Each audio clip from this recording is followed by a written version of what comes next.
Next gen நேயர்கள் அனைவருக்கும் நமஸ்காரங்கள். நான் உங்கள் ஜோதிடர் டாக்டர் ஓம் சக்தி ராஜா. குரு பிரம்மா, குரு விஷ்ணு, குரு தேவோ, குரு மகேஸ்வராய, குரு சாட்சாத் பரபிரம்மம் தஸ்மை ஸ்ரீ குரவே நமோ நமஹ. சனியினுடைய வக்ர பயிற்சி.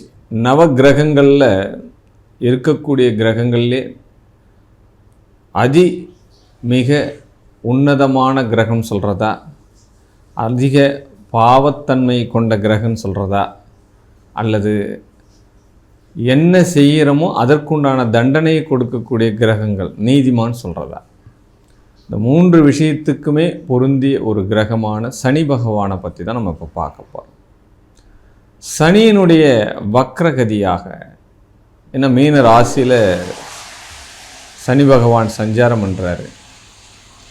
விசுவாவசு ஆண்டு ஆனி மாதம் 29ஆம் தேதி முதல் கார்த்திகை மாதம் 12ஆம் தேதி வரை ஆக 13/7/2025 டு 28/11/2025 கிட்டத்தட்ட 137 நாட்கள் இந்த சனி பகவான் மீன ராசியில் வக்ரகதி ஆகிறார். அப்போ வக்ரம்னா என்ன? அப்போ ஒரு கிரகம் தன்னுடைய பாவத்தன்மையிலிருந்து, அது சுபகிரகமாக இருக்கலாம், அசுப கிரகமாக இருக்கலாம், அது அமர்ந்த பாவகத்தில் இருக்கக்கூடிய தன்மை நிலையை பொறுத்து அதனுடைய தன்மை ஏற்கனவே இருக்கக்கூடிய தன்மையிலிருந்து மாறுபடுவது தான் வக்ரம் அப்படின்னு சொல்கிறது. ஒரு நல்லவன் கெட்டவன் ஆகிறது இல்லையா, ஒரு கெட்டவன் நல்லவன் ஆகிறது இல்லையா. அப்போ கெட்டவன் கொஞ்சம் திருந்திய காலங்கள் என்னப்பா மாறிட்டான் அப்படின்னு நம்ம சொல்கிறது இல்லையா, அந்த மாதிரி விஷயங்கள். அப்போ வக்ரம் என்பது அதனுடைய சுழற்சியை, சுழலும் தன்மையை கொஞ்சம் மாற்றி அமைத்து கொள்வது, அவ்வளோதான். ஒரு வேகம், ஒரு 80 கிலோமீட்டர் நம்ம பயணிச்சுன்னு பண்ணுறோம்னா ஒரு குறிப்பிட்ட தூரத்தை நம்ம செல்ல போகிறோம். அந்த வேகம் சற்று குறைஞ்சி ஒரு 40 கிலோமீட்டரில் பயணிக்குது அப்படின்னா 2 மணி நேரத்தில் செல்லக்கூடிய பயணங்கள் 4 மணி நேரமாக ஆகும் இல்லையா. அப்போ அதற்கேற்றார் போல் நம்முடைய தேவைகளை நாம் குறைத்து கொள்வதும் எடுத்துக்கொள்வதும் அவசியம் அப்படின்னு சொல்லப்படும். பொதுவாகவே இந்த சனி பகவான் மீனராசியில் இருக்கக்கூடிய இந்த காலகட்டங்கள் காலபுருஷ தத்துவப்படி 12ஆம் பாகத்தில் குருவுடைய இடத்துல சனி போகிறது மிகப்பெரிய ஒரு தோஷம். ஆல்ரெடி இது எல்லா பதிவிலும் நான் பண்ணிட்டு இருக்கேன். பல நிறைய துர்மரணங்களும் நிறைய ஒரு இயற்கை வீரிய தீரிய செயல்களும் இயற்கைக்கு மாறான ஒரு விஷயங்களும் நடந்து பல அழிவுகளை சந்தித்து கொண்டு தான் இருக்குது. உலகளாவிய விஷயத்திலே பல போர்கள், ஏன் இந்தியாவுக்கே போர்கள், இந்தியா பாகிஸ்தான் போர்கள். அப்போ நிறைய விஷயங்கள் மைனஸாக தான் நடக்குது. ஒரு பெரிய ஹோப் பண்ணுற மாதிரி ஒரு விஷயங்கள் நடக்கலை. அதனால் இந்த வக்ர பெயர்ச்சி இந்த வரக்கூடிய நாட்களில் 12 ராசிக்கும் எந்த வகையில் சாதகம், எந்த வகையில் பாதகம். நம்ம இப்போ கொடுக்க போகிற ப்ரொடக்ஷன் 12 ராசியை மையப்படுத்தி, சனி பகவானை மையப்படுத்தி தான் கொடுக்குறோம். இது ஒரு ராசிக்கும் ஒரு 40%, 35% தான் பொருந்தும். உங்களுடைய சூழ்நிலை இப்போ என்ன கரண்ட்டில் நடக்குது, உங்களுடைய சனி பகவான் உங்கள் ஜாதகத்தில் எந்த பாவகத்தில் இருக்கார், எப்படிப்பட்ட பலன்களை கொடுக்க போகிறார், எந்த வகையில் பாதுகாப்பாக இருக்கணும்னு நீங்கள் நினச்சிங்க அப்படின்னா கீழே கொடுக்கப்பட்டுள்ள வாட்ஸ்அப் நம்பருக்கு தொடர்பு கொண்டு உங்களுடைய சுய ஜாதகத்தை நீங்கள் பரிசீலனை பண்ணிக்கோங்க. விருச்சிக ராசி அன்பர்களே, உங்களுடைய ராசிக்கு இந்த சனியினுடைய வக்ரம் எவ்வகையில் சாதகம், எவ்வகையில் பாதகம் அப்படின்னு பார்த்தோம் அப்படின்னா, சரியான கணவன் அமையலை சார், சரியான மனைவி அமையலை, நல்ல கணவன் வரமாட்டேங்க சார், வரனே வரமாட்டேங்க சார், வந்தாலும் சிக்கலான வரனாக இருக்குது, கை நினைக்கிற வரைக்கும் போகுது, கல்யாணம் வரைக்கும் போக மாட்டேங்குது, ரொம்ப பிரச்சனையாக இருக்குது சார், ஏஜ் ஆகி போச்சு, ஏஜ் பர்சன் ஆகிடுச்சு, அப்போ 30 வயசு தாண்டினாலே பயம் போகுது, 35 வயசு ஆகிடுச்சு, எனக்கு இன்னும் கல்யாணம் ஆகலை. இந்த பிரச்சனைகள் எல்லாமே இந்த விருச்சிக ராசி இருக்குது. அதே காலகட்டத்தில் தொழில் செய்கிறோம், அதில் லாபம் வரமாட்டேங்குது சார், லாபம் பார்த்தே ரொம்ப நாள் ஆகுது சார். இதை விட ஒரு கொடுமை என்னென்னா, முதல் வாழ்க்கை தோல்வி அடைஞ்சு 2வது வாழ்க்கைக்காக வெயிட் பண்ணுறேன், எனக்கு 2வது கல்யாணம் ஆகுமா ஆகாதானே தெரியல சார். அப்போ டைவர்ஸ் ஆகிடுச்சு, 2வது திருமணம் நடக்கலை, நல்ல மனைவி வரமாட்டேங்கிறா. பரவாயில்ல சார், எப்படி வந்தாலும் நான் அட்ஜஸ்ட் பண்ணிக்குவேன், ஏற்கனவே கல்யாணம் ஆகி இருந்தாலும் பரவாயில்ல, அவங்க டைவர்ஸ் ஆகியிருந்தாலும் அதையும் நான் கல்யாணம் பண்ணிக்குவேன். இப்படி எல்லாமே ஏன்னா இந்த கேள்விகள் எல்லாம் விருச்சிக ராசியில் வருது. ஆமாம், ஏன்னா ஜாதகம் பார்க்கும்போது தெரியும் இந்த கேள்விகளை தாண்டி இந்த கேள்விகள் நடக்காது. இதுதான் முக்கியம், மெயின் கேள்விகளாக இதாக இருக்கும்.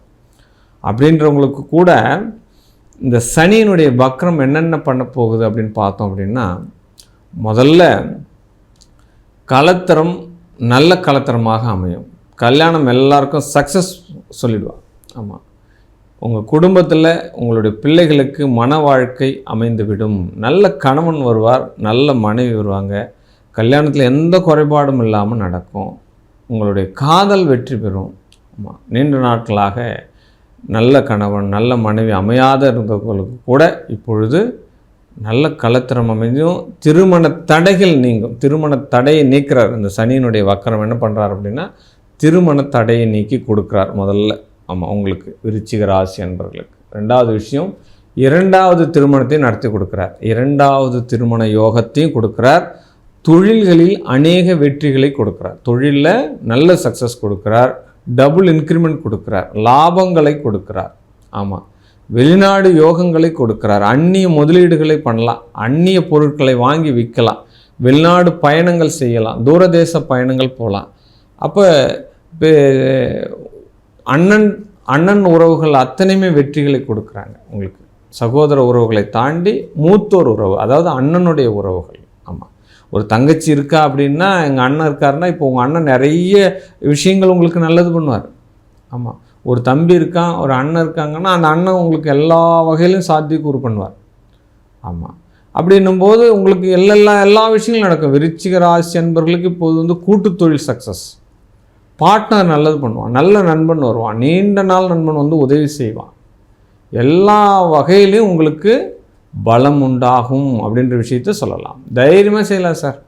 ஆமாம், நல்ல நண்பனோடு கரெக்டான நேரத்தில் உதவி செய்வான் சார். ஆமாம், எல்லா வகையிலும் உங்களுக்கு உதவிகள் கிடைத்துவிடும். ஆமாம், அப்புறம் என்ன சார், ஜாலியாக இருக்கலாம்ல, எல்லாமே சக்ஸஸ் சொல்லிட்டீங்க. கல்யாணம் நடந்துடும், மனைவி நல்லா இருப்பா, கணவன் நல்லா இருப்பான், ரெண்டாவது கல்யாணம் நடந்துடும், அந்த வாழ்க்கையும் சுகமாக இருக்கும், அப்போ தொழிலில் லாபம் கிடைக்கும்னு சொல்லிட்டு எல்லா வகையிலையும் சொல்லிட்டீங்க. அப்புறம் என்ன சார், அப்புறம் சனி வக்கரம் நல்லா தானே பண்ணுறாரு, எல்லாம் நல்லா தான் பண்ணுறாரு. எங்கே தடை பண்ணுறார் அப்படின்னா, கல்வியை தடை பண்ணுகிறார். அப்போ என்ன பண்ணுறார், ஆரம்ப கல்வியை தடை பண்ணுவார். அப்போ பிள்ளை நல்லா படிச்சுட்டு இருப்பான். இந்த காலகட்டத்தில் என்ன பண்ணுவான், மக்கர் பண்ணுவான், இல்லை பள்ளிக்கு போக முடியாத சூழ்நிலைகள் உருவாகும். அப்போ இடம் மாறும், பள்ளிக்கூடம் மாறும். அப்போ உங்களுடைய வார்த்தைகளில் ரொம்ப ரொம்ப கவனமாக இருக்க வேண்டும். இந்த காலகட்டத்தில் என்ன பண்ணால், வாரத்துக்கு ஒரு முறையாவது நீங்கள் மௌன விரதம் இருக்கணும். ஏன்னா உங்களுடைய வார்த்தைகள் இப்பொழுது பிரச்சனையாக மாறும் அப்படின்ற விஷயம் பாருங்கள். அப்போ அண்ணன் உறவு நல்லது, அப்போ தம்பி உறவு நல்லதா அப்படின்ற பாயிண்ட்டு நான் சொல்லலை உங்களுக்கு, இல்லையா? அப்போ உங்களுடைய வார்த்தைகள் எங்கு பேசும் பொழுது கவனமாக இருக்க வேண்டும். ஆமாம், அநேக லாபங்கள் வரும். வரக்கூடிய காலத்தில் உங்களுடைய பொருளாதாரத்தை எப்படி சேமிப்பாக உருவாக்குவது, எப்படி செலவு பண்ணுவது, இதெல்லாம் தெரியாமல் போகும். 100 ரூபாய்க்கு கஷ்டப்பட்டு வந்திருப்போம், 100 ரூபாயினுடைய மதிப்பு தெரியும். ஆனால் இப்போ நம்மளுக்கு 1000 ரூபாய் வருது. 100 ரூபாய்க்கே நம்ம கஷ்டப்பட்டு இருந்தாலும் 1000 ரூபாய் வரும்போது என்ன பண்ணோம், அதை சேமித்து வைக்கணுமா இல்லையா? அந்த மாதிரி சேமிக்கக்கூடிய காலம் இப்போது இருக்காது. அப்போ வர்றதெல்லாம் என்ன ஆகும், செலவுகள் ஆகும். கண்டிப்பாக நடக்கும் அப்படின்ற விஷயம் சொல்லலாம். ஆமாம், குடும்பத்தில் நம்மளால் இல்லைனாலும், குடும்ப உறுப்பினர்களால் இல்லைனாலும், அந்நிய மனிதர்களால் நம்ம குடும்பத்திற்கு பிரச்சனை வரும்.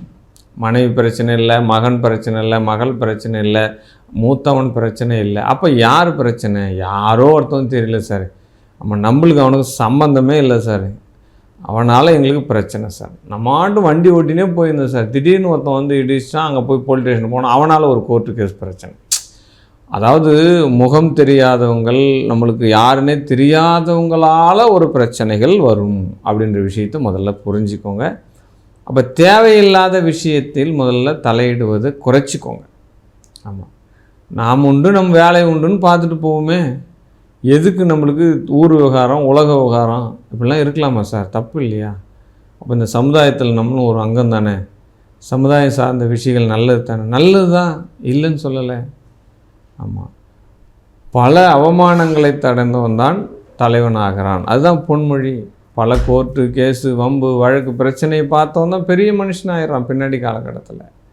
அப்போ உங்களுக்கு பிரச்சனைகள் என்பது அந்நிய நபர்களால், யாருன்னே தெரியாத நபர்களால் ஒரு பிரச்சனைகள் வரும் அப்படின்ற விஷயத்தையும் சொல்லணும்.